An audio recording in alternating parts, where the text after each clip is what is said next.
Well, we're finally into John chapter 5. We're going to look at the healing at the pool. And this leads into the dispute about the sonship of Jesus and his identity, which is what John is really interested in, right?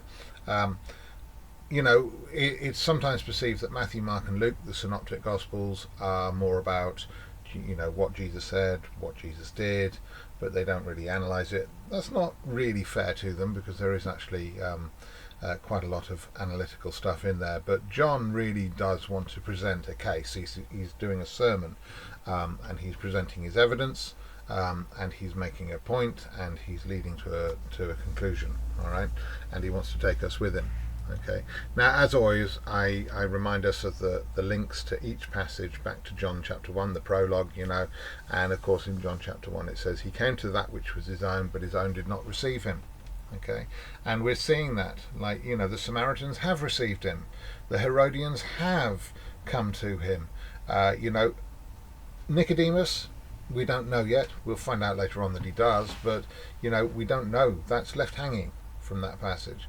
But here in this passage we find that there's the Jews, and of course the authorities in particular reject Jesus, but including this man who is actually healed. And there's a major message in this passage about the fact that sometimes people say, I believe if I saw a miracle. Oh, what has God ever done for me? Well, God could do everything for you. He could heal you, transform your life, and you still don't love him. The simple reason is it's not in your heart to do so. All right. And often people say, I believe if I saw a miracle. Well, if you've got a believing heart, no miracle is needed. But if you've got an unbelieving heart, no miracle is ever enough. Nothing will ever persuade you, because when you do see a miracle, you'll think, oh, it was and often people say this, oh, it was a hoax, or I imagined it, or it was hypnosis or hysteria or whatever else. Or even I saw one about healing. Somebody was healed of cancer, and the analysis was, it's a new type of cancer that just disappears. Oh yeah, just like that. And so it's one of those things that that people don't want to believe. They won't believe, and there's nothing you can do about it. And I think that that's a major issue in this. It's like, if you look for signs, you won't get them. A wicked and adulterous generation looks for signs, or race looks for signs, and that's the problem. They're looking for the signs instead of actually embracing God. And there's wonderful irony in some passages, not this one in particular, but when he performs miracles, and then the Pharisees say, show us your authority, show us a sign to prove your authority to do these signs. The whole thing is completely convoluted. If he's doing signs, what sign can he do to prove that he's got authority to do signs? He's doing them anyway. It's just twisted, but it just shows where people are at, and you see the confusion of men throughout John's gospel. The crowd is set up against itself, and they say things which contradict themselves and each other, and they're just shown to be in confusion, whereas all the way through Jesus just cuts through with the light, and he just shows the truth, and it's beautifully presented. John is very, very cleverly written, and it's something that sometimes we skip over because we're looking at the story. We're not looking at the way that John's gospel is actually constructed, written, presented, and how it reads as a story. So there we go. Okay, now it's quite clear from this passage that Jesus, of course, is very much identifying as a Jew. He's going to Jerusalem. He's doing all the things that he's supposed to do. My text hasn't moved on. It's gone back to the beginning. Okay, and the truth is that he's. It's sometimes put forward that somehow or other, being a Christian means that you're no longer a Jew, and it's sometimes portrayed that Jesus lived like a Gentile. Because he went to the Gentiles. And we need to understand something here. Mixing with Gentiles didn't mean you weren't Jewish. That was something that Jewish racism had brought in. In the early church, they were all Jews. They identified as Jews. They embraced their Jewish identity. They never ceased to be Jews. The apostles never said, we're no longer Jews, we've become Christians. It was the same thing to them, because to be a Christian was actually to be a fulfilled Jew. It was actually all the fulfillment of all the promises of Israel, and more significantly of Abraham. You know, that's why you go into Galatians like, we are the circumcision, because it doesn't matter if you're Jewish or Gentile. What matters is faith, and that's very much the message of John's gospel. So you know, we understand that he's not turning his back on being Jewish. Although he's reaching out to the Gentiles, I do want to bring it back a little bit and make sure you realise that Jesus is very much doing this to reach to the Jews. Just as surely as the plan with Abraham was to create a people, Israel, who would display the glory of God to the Gentiles, to the nations, so that they would be drawn to God and come into the new community, the community of faith. So also, in the New Testament, it's very much the case that God speaks through the Gentiles to the Jewish people. You know, so with people of strange tongues, foreign tongues, I will speak to these people. You know, so he's appealing back to the Jews. So don't think that any of this should ever be thought of as rejection of the Jews. It's very much God calling out to the Jews, and he's showing them, look, you could have all of this if you would let go of your rigid, nationalistic, prideful, ritualistic religion and actually embrace God himself. Alright, okay, let's look at the passage then, because I'm getting carried away. Alright, there is in Jerusalem by a sheep gate a pool. Okay, now you'll notice that it's present tense, is. Okay, so this is something that leads us to think that John was written before AD 70, because after AD 70, as far as we know, it was all destroyed. Okay, so that's, however, up for debate, because it could be that what we have written in the Gospel might reflect an earlier spoken tradition, namely that John the Apostle and those who are witnesses of these things told these stories, and probably told them and retold them and fine-tuned them and told them in different versions according to who they were speaking to. I mean, you tell the same story 100 times, it's going to be different every time. You're not going to literally follow a script. And then eventually that's been passed on. But there would be certain details which you would say in a certain way. So you might say, now there is in Jerusalem, you know, and it's, you know, maybe the case that it was written after AD 70, but it was written in the words that John always used, because they wanted to know that's what he said. Okay, so they wrote down faithfully what he'd spoken verbally, and so that's why we have a written version like that. However, I'm inclined to think that actually John was written before AD 70. I have no reason not to think that. The late dates are all from the influence of secular historians who are trying to undermine the idea of miracles. Of course, their premise is, well, these miracles didn't really happen. So clearly they weren't written by eyewitnesses, because they wouldn't have said all these things. So clearly it was Chinese whispers, and after a generation or two, then people thought that they were signs, you know, thought that they were genuine miracles, you know. But of course, we as believers, we have no reason to suppose that. We do believe in God working miracles. We do believe that miracles are real, and so therefore this is an eyewitness account. Why shouldn't it be written 70 days after the event, let alone 70 years? Alright, so there you go. Okay, that's just my little hobby horse. Alright then, so as we go through, then we see there's this situation whereby there are these people who are waiting for the pool to be stirred. Now I'm saying waiting for the pool to be stirred. You'll notice that it's not in this text, although he does mention it in his explanation. Now in my book, you'll notice that I've actually got, if you read the notes, I've put a note there saying that the AV translators added a bit. Not quite accurate. Okay, so I need to rewrite this and just scrub that bit out.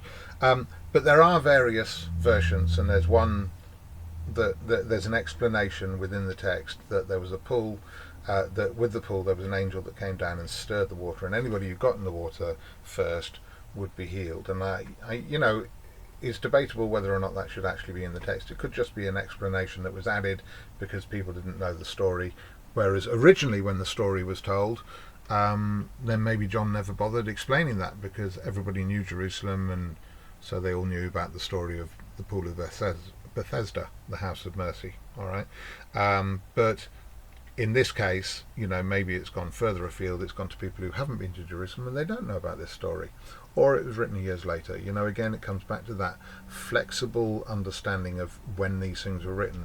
Spoken, developed, then finally put into written form. All right, so don't get too hung up on that. But the thing is, it's like there's this situation whereby he's been there for 38 years. Well, at least he's been an invalid for 38 years. Let's stick to the text, okay? He's been there for a long time, okay? Now, the question is, were people actually getting healed here? Was this a real thing? If it's not a real thing, he already knew that because he's been there for a long time. So he's seen that nobody ever gets healed. Or has he seen that people do get healed, and so therefore he's waiting? But then something really strikes me, which comes out through his answer to Jesus, because Jesus says a very simple question: do you want to be healed?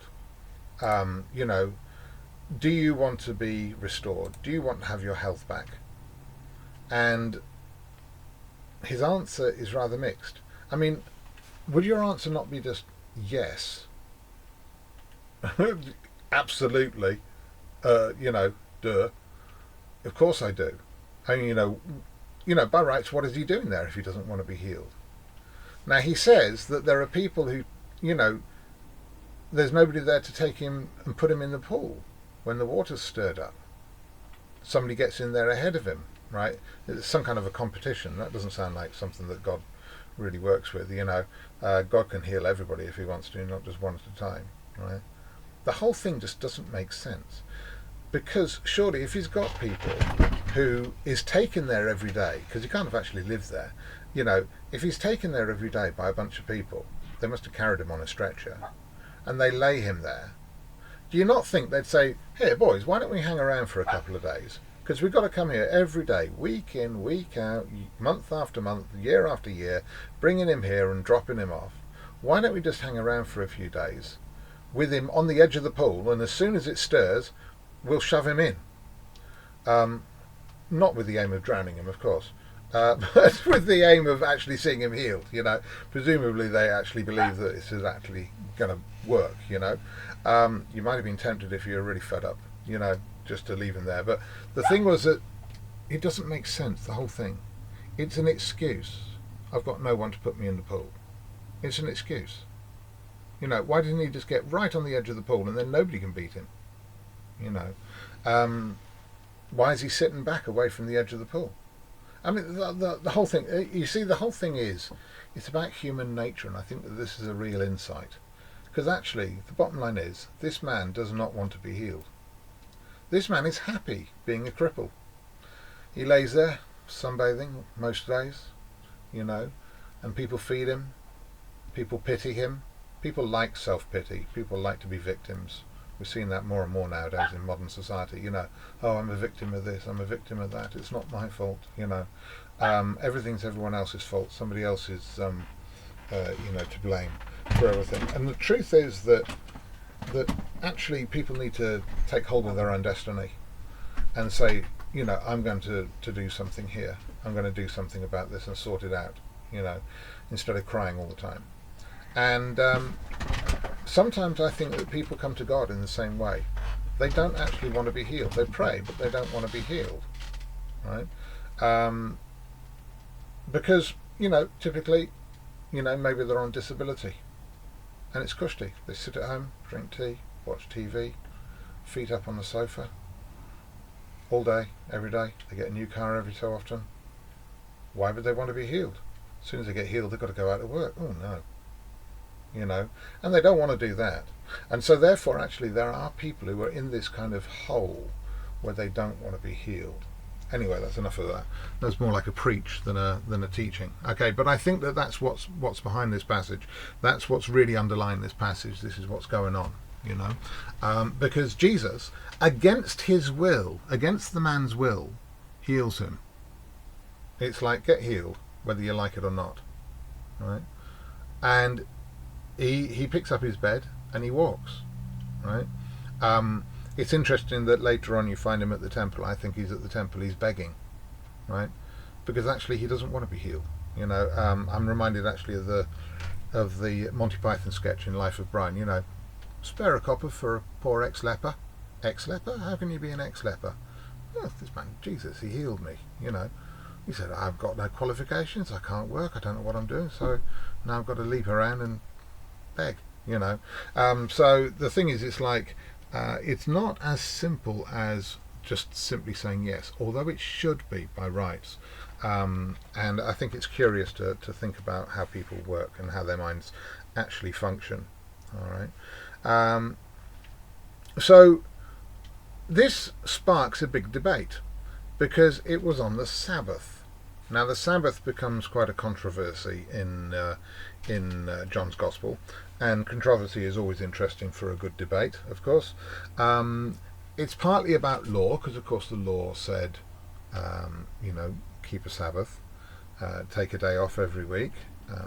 But that's not what we see emerging in this passage, because when you read Exodus and you read the law, as in what is in the Bible about the Sabbath, it's quite a simple thing. Take some time off. And the whole idea was actually that you should take time off so that you could spend time with God. You had to have one day off a week to worship God and to talk about the scriptures. Even the food had to be cold on a Sabbath so that nobody spent the day cooking, contra the sort of hot roast Sunday lunch that we like to have. By rights we should have cold food, so that because otherwise somebody's got to take the morning off from church and do a big roast dinner, right? And it's lovely coming back to a big roast dinner, isn't it? But it's not very nice for the person who's been in the kitchen and they've missed out on worshipping God, right? So it's something to bear in mind. It's something to consider.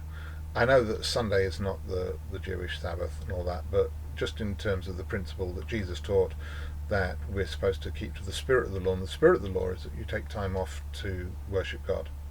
Now, what we do see emerging in John's Gospel is that the Jews were not considering the law, they were considering their traditions. They had made it horribly complex to keep the Sabbath. There was a million little rules, right, of what they could and couldn't do. Where once before it was a joy because it was a day off, by the time the Pharisees had finished with it, it had become a complete burden, right? And this was a problem, this was a real problem. That's what Jesus wanted to set people free from. You don't need to be bound by all these complicated rules. And what you see here is very much the case, that there's this big debate amongst the leadership that emerges that is all about doctrinal debates and rules and regulations, when actually what was staring them in the face is somebody's life has been transformed. Somebody has been healed. Miracles have happened, but they're not concerned about that. They're concerned about the rules and regulations. That's not the way we do it. I remember, there was a lady laid hands on her mother-in-law, prayed for her to be healed, and she was healed from, I think it was stage 4 cancer, right? And a big debate took off about whether women should lay on hands. Excuse me? Hello? Priorities? Miracles at work? It's like, hello? Where is our heart? Where is our mind? If God has healed through something, then, whether or not it's according to the church rules, obviously is not a concern to God, is it? So if it's not a concern to God, why is it a concern to us? And I think it's very interesting how you have these big debates. All right. We major on the minors. So, also, you see something else emerging. Here, the man is going to the authorities, and I don't think he's testifying and glorifying God, because he doesn't seem to be rejoicing that he's healed, but they're stopping him anyway. But afterwards he's at the temple and he's begging, right? And Jesus warns him, look, stop sinning or otherwise something worse will happen to you. And the man went away and told the Jews. It's like he's grasping on him. I've had people sort of, some interpret this as if somehow or other he was glorifying God. I can't see any of that in that passage. I just see him going from bad to worse, because at the end of the day, even when he himself is healed, he's not interested. And this is all the Jews together. Amongst the Herodians, there's celebration, all the people believe. Amongst the Samaritans, the whole town believes. Amongst the Jews, there's debate, contrition, arguments, grassing, snitching, trying to cause trouble. It's not a good look. It's not a good look. And it's got nothing to do with anti-Semitism. John is a Jew, Jesus is a Jew, the apostles were all Jews, the early church was all Jews. This is not anti-Semitic, all right? This is actually just a genuine portrayal of what those people were. And that doesn't mean all Jews are supposed to be portrayed this way, because after all, the Jews include Jesus, the disciples, and the early church. And they knew they weren't like that, because they were rejoicing that somebody had been healed. They were rejoicing that the salvation was here. All right. So this is not anti-Semitic, because that's taking it out of context. People think that John's Gospel is anti-Semitic, I think, because they see it as a Gentile book. Jews will often refer to the Christian New Testament as Gentile, and they forget that actually nearly all of it was written by Jews. Okay, and there's no anti-Semitism in it at all. Actually, it's an appeal to the Jews.